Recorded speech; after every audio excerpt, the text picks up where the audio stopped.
Hello everybody, this is B and we are back again with Five Nights at Freddy's. We are on chapter 9 and I don't think I have much else to say besides we're going to get right into this. I know I did say we'd get this done by Halloween, and we didn't because I got super duper busy. So, and we got the second book waiting. That was one of my issues, is I wanted to make sure I had it. So, now we got both. So, oh, it says on my picture, it tells you it's read by someone else. That's not me. That's not me. Just gonna point that out. Anyways, I hope you guys enjoyed, and here we go. Carlton opened his eyes, disoriented, his head stuffed tight with a massive pulsing ache. He was half sitting, stiffly propped against a wall, and he found he could not move his arms. His body was covered in little, random places of sharp pain and tingling numbness. He tried to shift away from the discomfort, but he was restrained somehow, and the little moves he could make just made new places hurt. He looked around the room, trying to get his bearings. It looked like a storage room. There was boxes along the walls, and discarded cans of paint and other cleaning supplies littered the floor, but there were more. There were piles of furry fabric everywhere.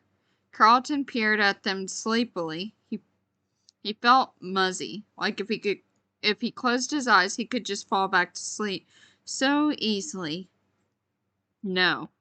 He shook his head hard, trying to clear it, and yelped. "Oh no," he groaned, as the throbbing in his head demanded attention. His stomach flipped. He clenched his jaw and closed his eyes, waiting for the pounding and nausea to recede. Eventually they did, fading back to something almost manageable, and he opened his eyes again, starting over. This time his mind had cleared a little, and he looked down at his body to see his restraints. Oh no. He was wedged inside the heavy barrel-shaped torso of a mascot costume, the headless top half of some kind of animal. His arms were trapped inside the torso section, pinned to his sides in an unnatural position by some sort of framework. The arms of the costume hung limp and empty from the side. His legs stuck out incongruously from the bottom, looking small and thin in contrast. He could feel other things inside the mascot's torso, pieces of metal that pressed against his back and poked into him. He could feel raw patches on his skin, and he could tell if the thing he felt trickling down his back he could not tell if the thing he felt trickling down his back was sweat or blood. Something was pressing into the sides of his neck. When he turned his head, whatever it was dug into his skin. The costume's fur was dirty and matted, a faded color that might once have been a bright blue, but now was only a bluish approximation of beige. He could see a head of the same color a few feet away, sitting on the cardboard box, and with a flicker of curiosity he looked at it, but he could not tell what it was supposed to be. It looked as if someone had been told, "Make an animal," and had done just that, careful not to make it look like any specific type of animal. He looked around the room, comprehension dawning. He knew where he was. The piles of fabric had faces. They were empty costumes, mascots from the restaurant, deflated, collapsed, and staring empty-eyed at him, like they wanted something. He looked around, trying to assess calmly, though his heart was fluttering alarmingly in his chest. The room was small, a single bulb overhead, lighting it dimly and flickering ever so slightly, giving the place a disquieting impression of movement. A small metal desk fan, brown with rust, gently oscillated in the corner, but the air it blew was heavy with the stale sweat of costumes left unwashed for a decade. Carlton was too hot. The air felt too thick. He tried to stand, but without his arms he could not brace himself, and as he moved he felt another violent wave of nausea, and sudden angry surge of pain in his head. "I wouldn't do that," a raspy voice muttered. Carlton looked around, seeing no one. Then the door opened. It moved slowly, and somewhere beneath his terror Carlton felt a twinge of impatience. Who is it? Let me out of this, he said in a panicked desperation. The door squealed like an injured animal as it glided open, almost of its own accord, the frame empty. After a moment, a pause. A yellow rabbit poked its head around the corner, its ears tilting at a jaunty angle. It was still for a moment, almost posing. Then it came in with a bouncing walk, graceful with none of the stiff mechanistics movements of the animatronic animals. It did a small dance step, spun, and took a deep bow. Then it reached up and took off its own head, revealing the man inside the costume. I guess I shouldn't be surprised, Carlton said, his nerves triggering an automatic wisecrack. Never trust a rabbit, I say. It didn't make sense. It wasn't funny. But the words were coming out of his mouth without any input from his brain. He still felt sick. His head still ached, but he had a sudden clarity. This is what happened to Michael. You are what happened to Michael. Don't speak, Dave said. Carlton opened his mouth to answer back, but the smart remark died on his tongue when he saw the guard's face. It seemed somehow faded when they met, depleted and ineffectual. But now, as he stood over Carlton in his absurd-looking rabbit costume, he looked different. His face was the same, technically, his gaunt features and sunken eyes, his skin that seemed to have worn thin, ready to snap from strain. But now there was a mean, undeniable strength in him, a rodentian vitality that Carlton recognized. It had occurred to Carlton years before there were two types of nasty people. Wait, what? It had occurred to Carlton years before that there were two types of nasty people. There were the obvious ones, like his 6th grade English teacher who yelled and threw erasers, or the kid in 5th grade who picked fights with smaller children after school. That type was easy. Their offenses public, brutal, and undeniable. But then there were the other kind of petty tyrant, those who grew spiteful with their small scraps of power, feeling more and more abused by the year, by family who did not appreciate them, by neighbors who slighted them in ways, by a world that left them somehow lacking something essential. Before him stood someone who had spent so much of his life fighting like a cornered rat that he had taken on the mantle of bitter sadism as an integral part of himself. He would strike out against others and revel in their pain, feeling righteously that the world owed him his cruel pleasures.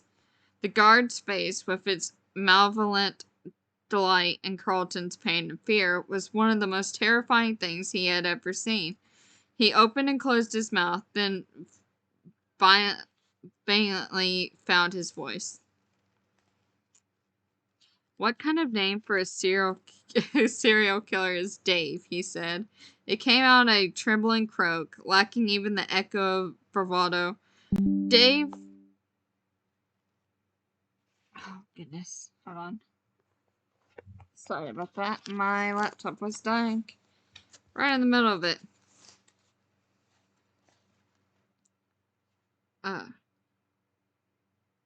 It came out, what kind of name for a serial killer is Dave? He said.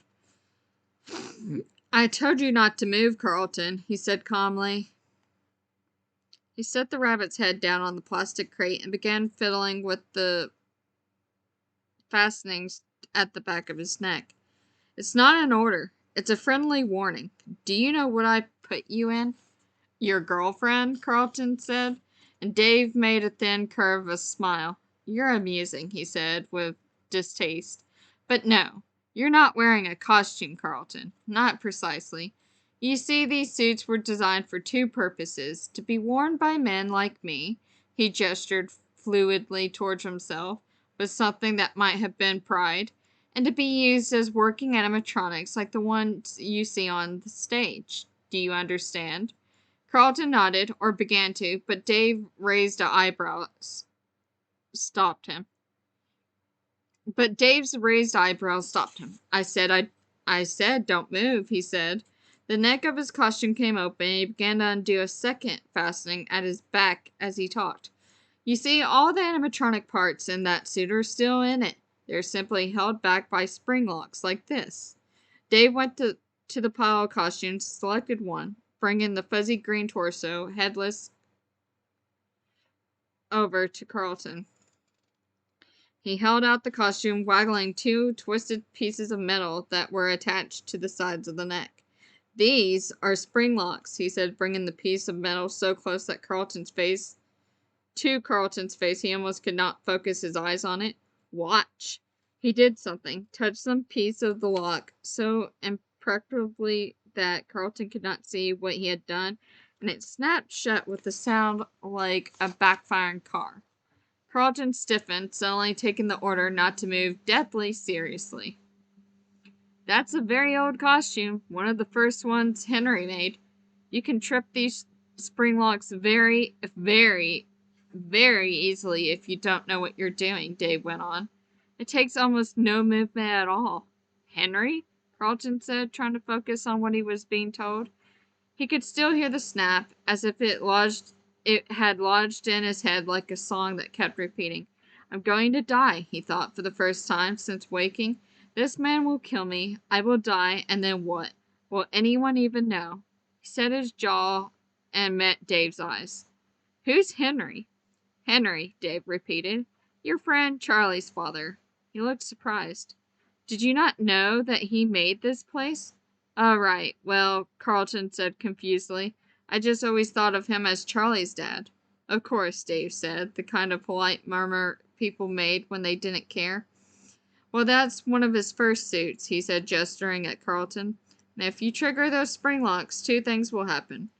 First, all the locks will snap right into you, making deep cuts all over your body, and a split second later, all the animatronic parts that have been holding back, all that sharp steel and hard plastic, will instantly be driven into your body. You will die, but it will be slow. You'll feel your organs punctured, the suit will grow wet with your blood, and you will know you're dying for long, long minutes. You'll try to scream, but you will be unable to. Your vocal cords will be severed, and your lungs will fill with your own blood until you drown in it. There was a faraway look in his eyes, and Carlton knew with chilling certainty that Dave wasn't predicting. He was reminiscing. How? Carlton's voice broke, and he tried again. How do you know that? He said, managing a raspy whisper. Dave met his eyes and smiled widely. How do you think? He set down the costume he was holding and reached up to undo the final piece of his own. It took time. Carlton watched for several minutes as Dave romanced whatever mechanism lay under the collar. He took the costume's torso off with a flourish, and Carlton made an involuntary sound, a helpless and frightened mew. Dave had been shirtless under the costume, and now his bare chest was clearly visible even in the dim, flickering light. His skin was horribly scarred, with raised white lines that scored his flesh in a symmetrical pattern, each side of his body mirroring the other. Dave saw him looking and laughed, a sudden happy sound. Carlton shivered at it. Dave raised his arms out from his body and turned slowly in a circle, giving Carlton ample time to see that the scars were everywhere, covering his body like paint-laced shirt, stretching to the waist of the rabbit's pants as if they continued all the way down. On the back of his neck, where they were largest and most visible, two scars like parallel lines were etched from the nape of his neck all the way up to his scalp, disappearing into his hair. Carlton tried to swallow. His mouth was so dry he could not have spoken, even if there had been anything to say. Dave smiled unpleasantly. Don't move, he said again. He's here. He has to be here, Marla cried, staring desperately at the door at Freddys. She was clasping and unclasping her hands and knuckles going white. Charlie watched her helplessly. There was nothing to say. The door was no longer covered in chains. Instead, it was simply no longer a door. It had been welded over. The metal was melted seamlessly into the frame, and the hinges were gone, covered in crud, patchy solder. They all stared, not fully able to comprehend what they were looking at. Charlie shifted her feet. She had stepped in a puddle as they hurried from the car, and now her shoes and socks were soaked and freezing. It seemed unforgivable to be focused on her own discomfort in such a moment, but she could not stop her attention from drifting to it. "This is insane," Marla said, her mouth agape. "Who does this?" She threw up her hands in frustration. "Who does something like that?" She said. She was almost shouting. "Someone did that. Someone welded this shut. What if Jason is in there?" Marla put her hands over her face. Jessica and Lamar stepped forward to comfort her, but she waved them away.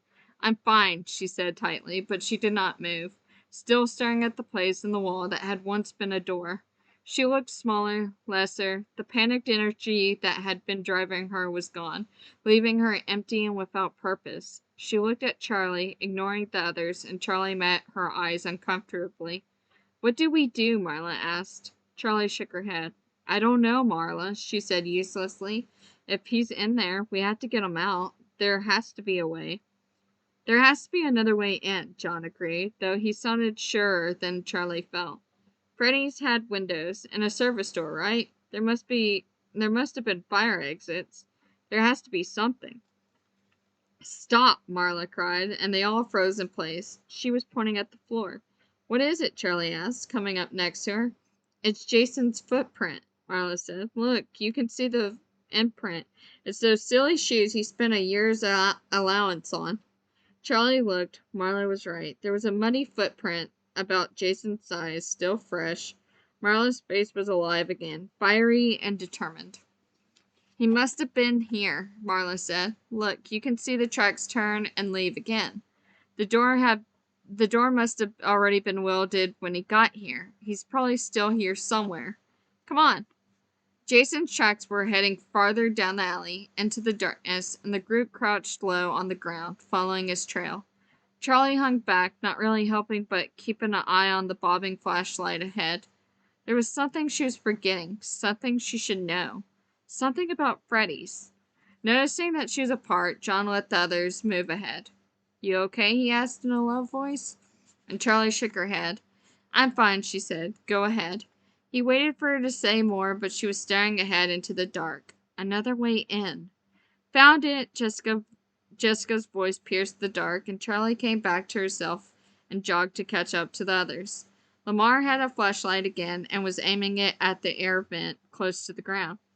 The vent was old and rusty, and its covering lay flat on the ground amid scattered footprints and clumps of mud. "Jason, what are you doing?" Marla gasped and knelt beside the vent. "What are you thinking?" There was an edge to her voice, something teetering between panic and relief.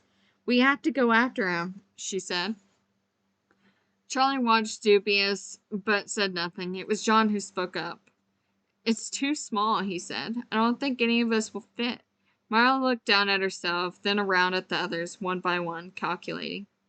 "Jessica," she said decisively, "come on." "What?" Jessica looked to the side as if there might be another of her. "I don't think I'll fit, Marla." "You're the skinniest," Marla said shortly. "Just try, okay?" Jessica nodded and went to the vent, kneeling in the muddy concrete that was the alley's floor. She studied the hole in the wall for a moment and tried to squeeze in, but her shoulders barely cleared the space, and after a moment she pulled back out of breath. "Marla, I can't fit. I'm sorry," she said. "You can fit," Marla said. "Please, Jessica."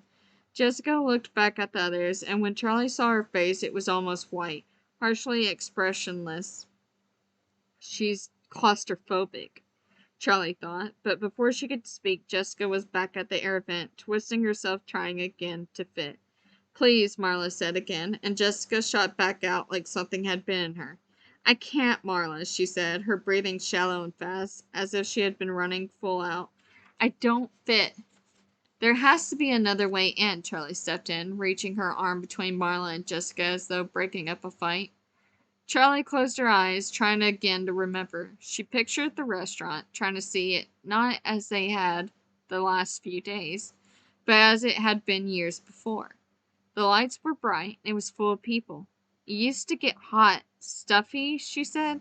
In summer it smelled like pizza and old French fry grease and sweaty kids. My dad would say, "That's it." He would say, "Whose brilliant idea was to put a skylight in a closet?" She finished triumphantly, relieved. She could picture the little supply room with the open roof. She and Sammy would sneak away and sit in there for a few minutes, enjoying the small stream of fresh air that filtered down from outside. "So that's it. Let's get to the roof," John said, breaking Charlie's drift into memory. "What roof?" Marla said, studying the top of the closed hall. She was no longer in a full-blown panic, reassured by evidence that that Jason was still alive, but her anxiety was still palpable. Her glance darted constantly around the little group as if her little brother might suddenly appear from the shadows. "It's been covered over, like everything else," Lamar chimed in. "Maybe not," Charlie said. "The roof of the mall is pretty high. I bet there's a crawl space at least." "A crawl space?" John said excitedly. "You mean a crawl space between the roof of Freddys and the roof of the mall? Up there?" He stared up into the darkness for a moment. "A crawl space?" he repeated, his voice a little meeker. Charlie was busy studying the ceiling of the corridor, measuring it in her head against what they had seen of the outside of the building. It was different. She was sure of it. This isn't the roof to the mall. It's not high enough," she said, feeling a spark of encouragement. She set off briskly down the hall, not waiting for the others. They followed, trailing behind her, and the space above her suddenly became illuminated as Lamar caught up and cast the beam of the flashlight upward. Charlie was going back and forth, looking from wall to ceiling and back again, while trying to picture the space outside. "The ceiling of this hall is probably level with the roof of Freddie's," Jessica's voice came from behind Charlie, who startled briefly. She had been so intent on her pursuit, she had lost track of her friends. "We had to get up there," Charlie said, turning back to the group expectantly. They looked blankly at her for a second, then Lamar's arms moved reflectively, like he was about to raise his hand. Reflexively. He caught himself and cleared his throat instead. "I hate to point out the obvious, but," Lamar said, gesturing about 10 feet ahead of them, a maintenance ladder rested against the old brick. Charlie grinned and hurried to the ladder, waving for John to follow. They grabbed it together, and it was heavy, metal, and covered with splatters of paint, but it was manageable to carry. When Charlie had a firm grip on one side of the ladder, she turned her face back to the ceiling, searching. "There's probably a hole or a hatch or something," she said. "A hole or a hatch or something," John echoed with a half smile as he lifted the other end of the ladder. "Do you have a better idea? Now come on." She jerked the ladder forward so hard John stumbled and almost fell. They moved slowly, with only one flashlight. They could not see where they were going, and examined the walls at the same time. So every few yards they stopped for Lamar to run the light back and forth across the place where the brick wall met the dripping ceiling of the makeshift hallway. Though it slowed them down, Charlie was grateful for the brakes. The latter, industrial metal, was heavy. She could have asked the others to switch off, but it felt essential somehow that she be part of the physical process. She wanted to help. Marla's agitation was growing as they went, and after a few rounds of move and scan, she started calling Jason's name softly. "Jason! Jason, can you hear me?" "He's inside," John said shortly. "He can't hear you." His voice was strained with the weight of the ladder. He had the wider end, and he sounded almost snappish. Marla glared at him. "You don't know that." "Marla, stop it," Jessica said. "We're doing everything we can." Marla didn't answer. A few minutes later they came to the end of the alley. So, now what?" John said. "I don't know," Charlie said, puzzled. "I was positive that we would find something. Is that the way life usually works for you?" John teased, raising an eyebrow at her. From down the hall, Lamar let out a triumph cry. "Found it!" Marla took off towards him at a run, and Jessica followed a little more cautiously behind, wary of obstacles in the dark. Charlie gave John a wink and picked up the ladder again. He hurried to lift his side, and they lugged it back the way they came. When Charlie and John caught up to the rest of the group, all three were looking up at the ceiling. Charlie mimicked their posture. Sure enough, there was a square trapdoor big enough for an adult to pass through, its edges barely visible in the darkness. Without speaking, they set up the ladder. It was perhaps 10 feet high, and rose close enough to the ceiling to access the door easily. Marla climbed up first, as Lamar steadied the ladder on one side, Jessica on the other. John and Charlie watched as Marla ascended. So the trap door there, John pointed up at it.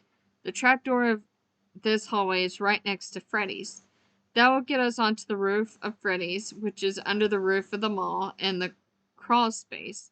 And on Freddys' roof, there's a skylight, which we will find while crawling through the crawl space.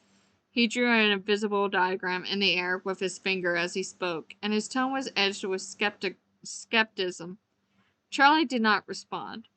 Marla's footsteps on the ladder sounded through the hall, heavy, tiny thuds that echoed unsteadily all around them. Once we find the skylight and the crawl space, John went on, not certain if Charlie was even listening, we're going to drop down through the skylight and into Freddys, possibly with no way of getting back out. At the top of the ladder, Marla fiddled with something on the ceiling that the others could not see, making little mutters of frustration. Is it locked? Charlie called up. Okay, sure, John said, aware by now that he was talking only to himself. This makes sense.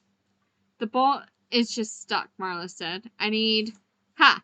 A dull snapping sound rang out. Got it, she cried.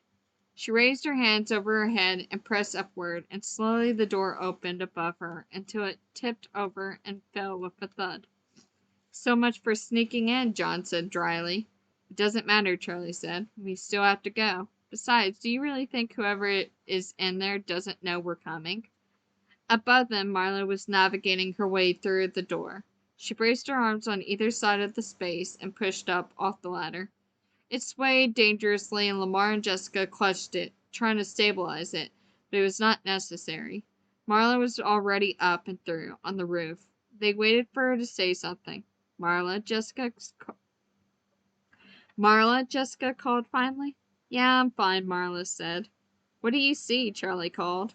Throw me the light. Marla's arm emerged from the trapdoor, flapping impatiently. Lamar got a bit closer and carefully lobbed the flashlight up. Marla snatched it out of the air immediately the beam vanished. The light had gone out. In the crawl space, Marla sat in the dark trying to fix the flashlight.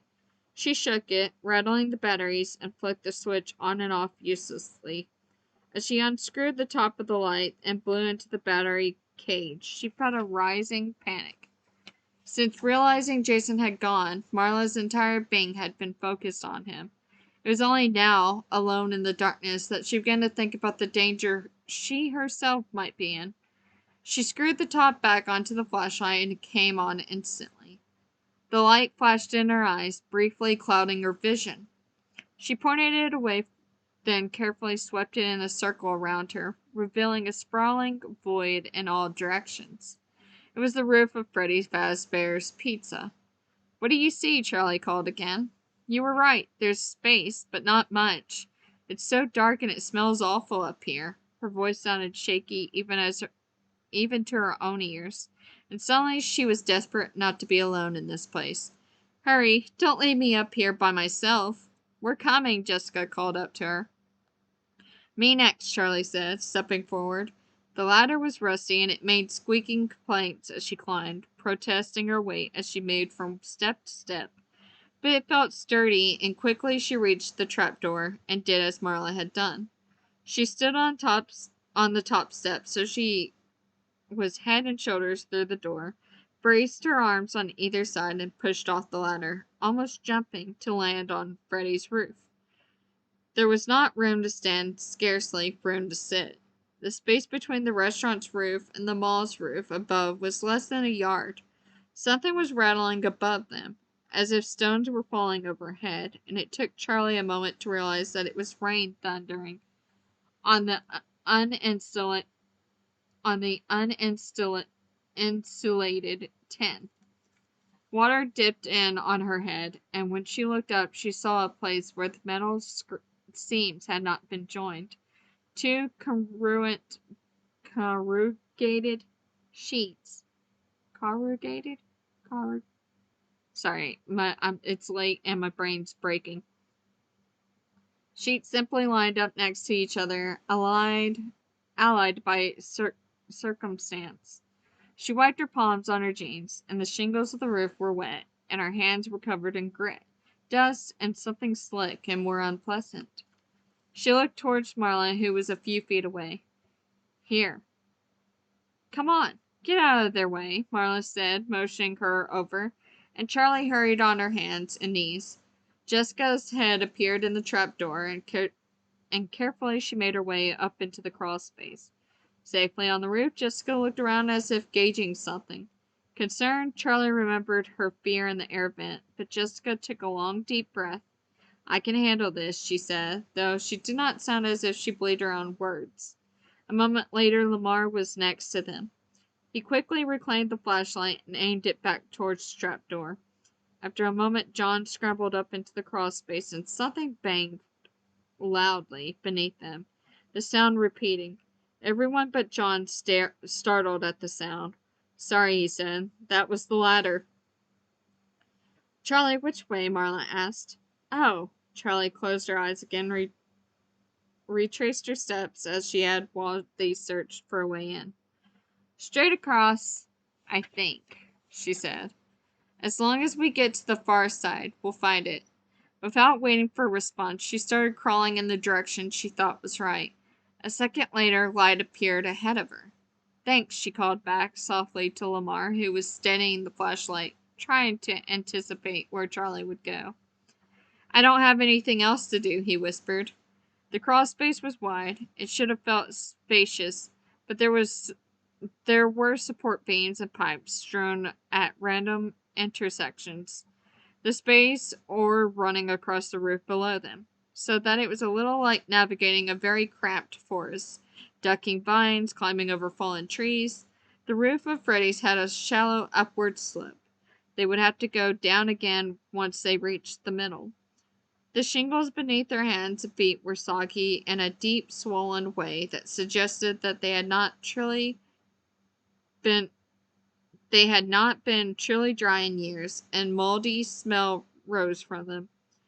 Every once in a while, Charlie wiped her hands on her pants, knowing they would only be clean for a moment. From time to time, she thought she heard something skitter by, sounds a little too far away to be coming from their group, but she ignored them. They have more right to be here than we do, she thought, though she was not certain what species they might be. The roof above them followed a bizarre pattern, sloping up and down without regard to the roof beneath, so that at some points it opened 4 feet above their heads, then at another plunged downward so close that it grazed their backs, forcing them to duck their heads and wriggle awkwardly through. Jessica was right behind Charlie, and from time to time she could hear her friend make soft, frightened noises. But every time she looked back, Jessica just nodded, stone-faced. They continued until they reached the wall that marked the edge of the roof. Okay, Charlie called, half turning behind her. It should be near here. Let's spread out and look. No, wait. What's that? Marla said, pointing. Charlie could not see what Marla had spotted, but she followed the direction until she came to it. The skylight was a flat glass pane in the roof, framed like a small window. A single panel with no visible handles, hinges, or latches. They leaned over it, trying to see into the room below, but the glass was too covered in grime for anything to show through. John reached forward and tried to clean it with his sleeve. He came away with the arm of his shirt black, but it had done no good. At least half the dirt was on the other side, and the skylight was still covered with filth. It's just a closet. It's okay, Charlie said. But is anyone in the closet? Lamar said. It doesn't matter, said Marla. We don't have a choice. Everyone looked at Charlie, who thoughtfully studied the skylight. It swings in, she said. You pull down on the side, she pointed, and it swings. There's a latch on the inside, right there. She touched the side of the skylight, thinking, maybe if we... She pushed on it, and it gave away almost instantly, jolting her with a sudden, panicked sense of falling, even though her weight was solidly on the roof. That's kind of narrow, John said. The skylight did not open all the way, and the glass just tilted inward a little, barely enough for a person to slip through. I didn't build it, Charlie said, slightly irritated. This is it, so if you're going, go. Without waiting for a response, she swung her legs over the sill and lowered herself down, dangling for a moment in the dark. Closing her eyes and hoping the floor was not as far away as she remembered, she let go and fell. She landed. The shock of impact ran through her legs, but it passed quickly. Bend your knees when you land, she called as she got out of the way. Marla dropped through, and Charlie went to the door, trying to find a light switch. Her fingers stumbled across the switch, and she flipped it up. The old fluorescent lights clicked and buzzed, and then slowly a dim and unreliable glow filled the space. All right, she whispered with a thrill of excitement. She turned around, and something brushed her face. She had a fleeting impression of a big plastic eyes and broken yellow teeth. She screamed and leaped, clutching the balance at shelves that swayed as she grabbed them. The head she had touched, an uncovered wire frame for a costume with nothing but eyes and teeth to decorate it, wobbled precariously on the shelf beside Charlie, then fell to the ground. Her heart still pounding, Charlie brushed at herself roughly as if she was covered in spider webs, her legs unsteady as she moved back and forth with agitation. The head rolled across the floor and then came to rest at her feet, looking up at her with its cheerful, sinister smile. Charlie jerked back from the ghastly grin, and something grabbed her from behind. She tried to yank free, but she was stuck, a pair of metal arms wrapped around her. The bodiless limbs clung to her shirt, and their hinges biting into the cloth. As she tried to wrest herself away, her hair was caught, too, tangling her deeper into the wire until she felt like she would be consumed. Charlie screamed again, and the arms reached out further, seeming to grow as she struggled against them. She fought back with all her strength, fueled by terror and base, frantic fury that this thing would hurt her.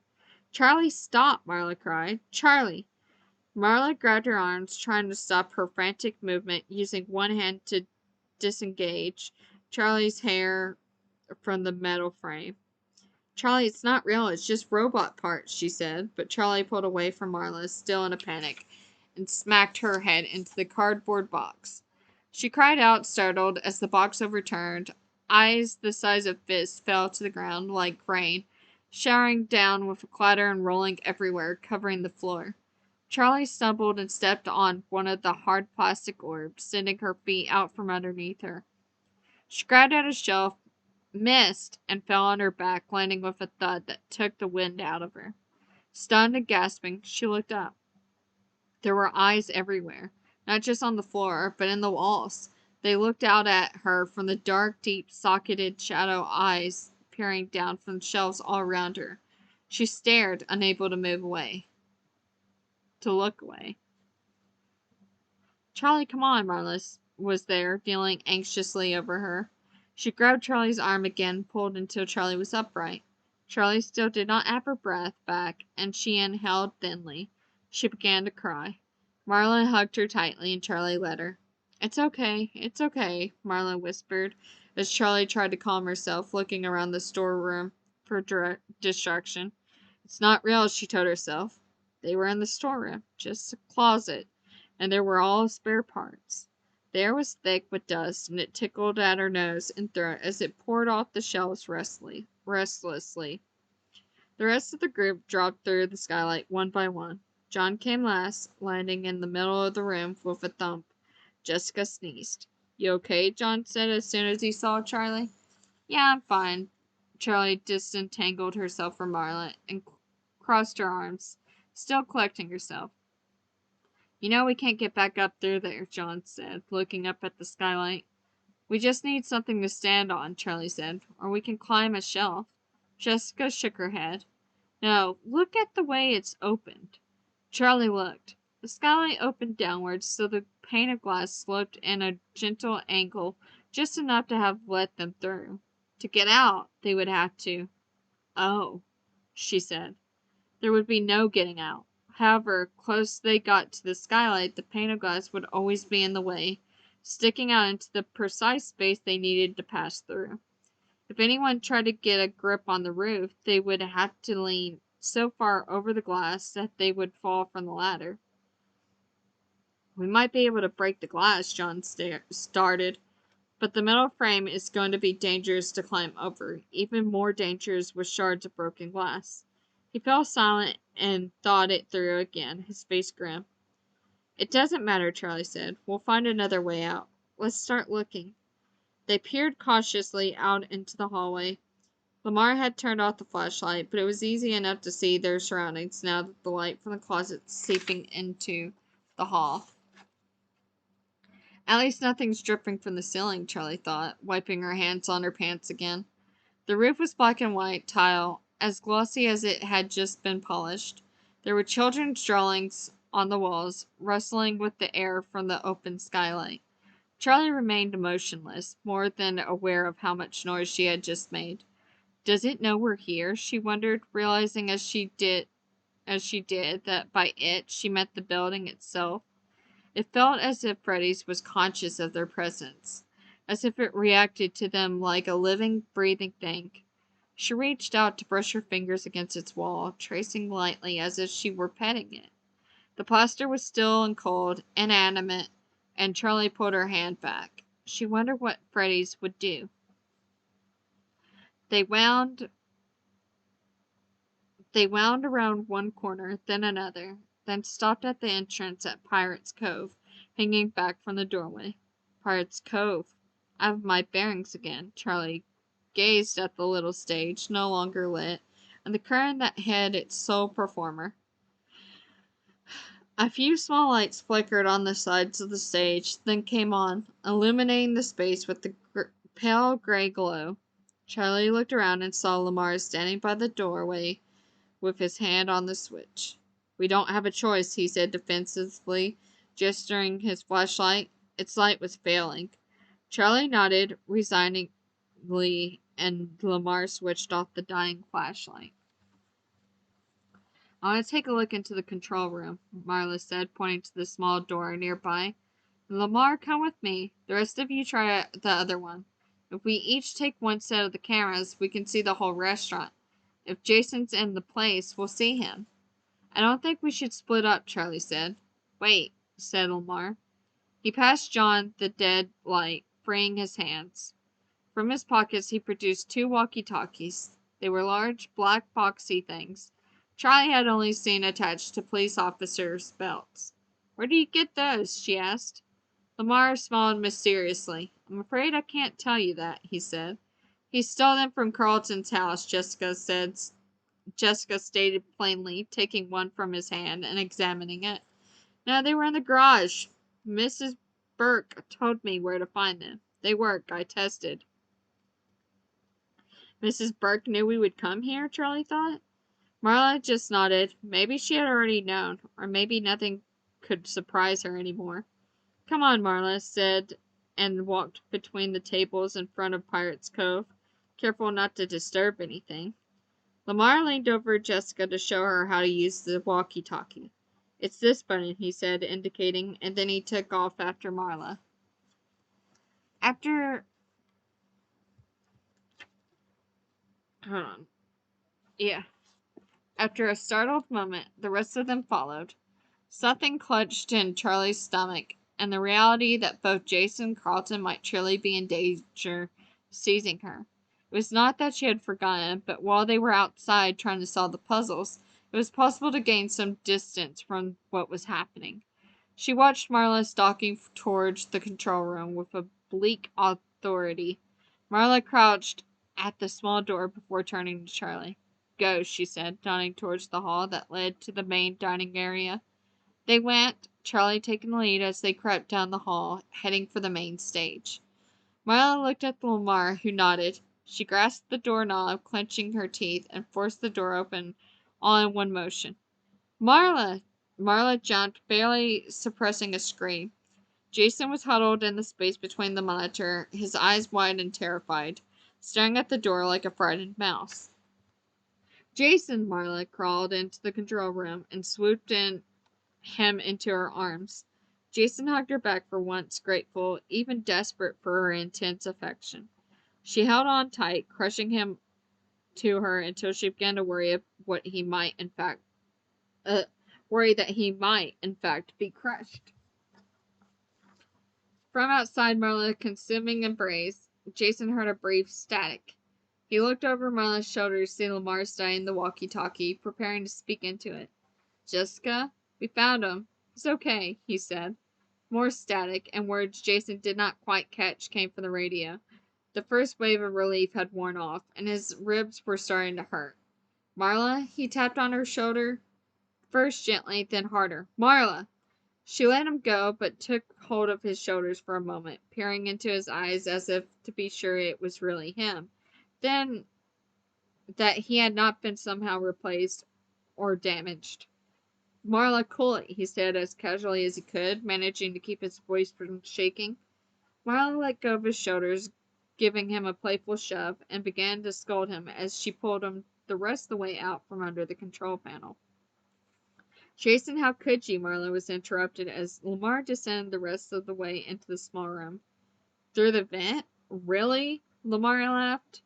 You could have been killed crawling through the air duct like that, Marla added, grasping his shoulders. Jason fought free, flailing his arms until she let him go. Okay, he exclaimed. Everybody missed me. Good, glad to know I'm important. You are important, Marla said fiercely, and Jason rolled his eyes theatrically. The little room lit up as Lamar flipped a switch, bringing the screen to life. Marla looked at Jason thoughtfully, then turned her attention to the security cameras. Okay, let's see what we can see. Lamar looked from screen to screen. The top middle screen showed the main dining room, the stage, and as they watched, Charlie, Jessica, and John appeared, crossing the room in V formation. Charlie at the front. Look, Marla said, suddenly pointing to the screen at the lower right. Look. The night guard was there. Though they could not make out his face, his baggy uniform and sagging shoulders told them that it was the same man. He was in the hall near the restaurant's entrance, walking past the party rooms and the arcade with a slow, purposeful gait. Lamar warned them, Martha ordered urgently. Lamar spoke into the walkie-talkie. Jessica, the guard is somewhere around here. Hide. There was no response from the radio, but on screen the group of three froze. Then as one, they made for the control room under the stage, squeezing in and closing themselves just as the guard appeared in the doorway. Voices. People moving around. Carlton did not allow himself to sigh in relief. A rescue wouldn't do him any good if he got his insides punctured by 100 tiny robot parts first. Instead, he continued with what he had been doing, inching his way across the floor and into view of the security camera that perched near the ceiling just above the door. Each movement was so scarce it felt like nothing, but he had been doing this for over an hour, and he was almost there. He kept his breathing steady, using his trapped hands to lift his body a tiny bit, moved to the side, and let himself down again, just a little farther to the right. His fingers were cramping and his head still ached, but he kept going relentlessly. Although he was still afraid, still painfully aware of how easy he could trigger his own death, at some point the fear had dulled, or perhaps he had just become accustomed to it. Panic could not last forever. Eventually the adrenaline had run out. Now at least the need for slow, precise movements took precedence over everything else. It was all there was. Carlton made one final movement and stopped, closing his eyes for a moment. He had made it. Can't stop now. The others were here. It had to be them, and if they were looking for him, they would check the cameras. He stared up into the lens, willing himself to be seen. He could not wave or jump up and down. He tried rocking back and forth a little, but no matter how stiffly he held himself, he felt the press of spring locks, ready to give. He bit his lip in frustration. Just see me, he whispered to no one, but all at once he felt as if he had been heard. felt the sense of someone else's presence in the room. His heart began to race again, the adrenaline that had given out finding its second wind. Carefully, slowly, he looked around until something caught his eye. It was only one of the costumes slumped empty in the shadows, half hidden in the corner of the room. It was motionless, but its face was pointed directly at him, staring. As Carlton looked back, he realized that deep within the recesses of the costume's sockets were two tiny glints of light. He felt little muscles twitch, a restrained shudder running through his body, not quite enough to get him killed. He did not look away. As Carlton held the creature's gaze, he felt himself begin to calm. His heart's pounding eased, and his breath grew even. It was as though suddenly he was safe, though he knew the suit he was wearing was still only one flinch, one startle, one jump from killing him. Carlton kept looking at those two pinpoints of light, and as he did, he heard a voice. In a grasping instant, all the air was sucked from his lungs. As the voice spoke, that voice he would have known anywhere, that voice he would have given anything to hear again. Carlton began to weep, using all his will to keep his body from shaking. The eyes in the dark were intent on his face as the voice went on, speaking secrets to Carlton in the ringing silence, telling him things that he dreaded, things that someone had to hear. And that's the end of the chapter. So, I guess that's Michael. Alright. I hope you guys enjoyed, and I'll see you in the next video. Bye-bye.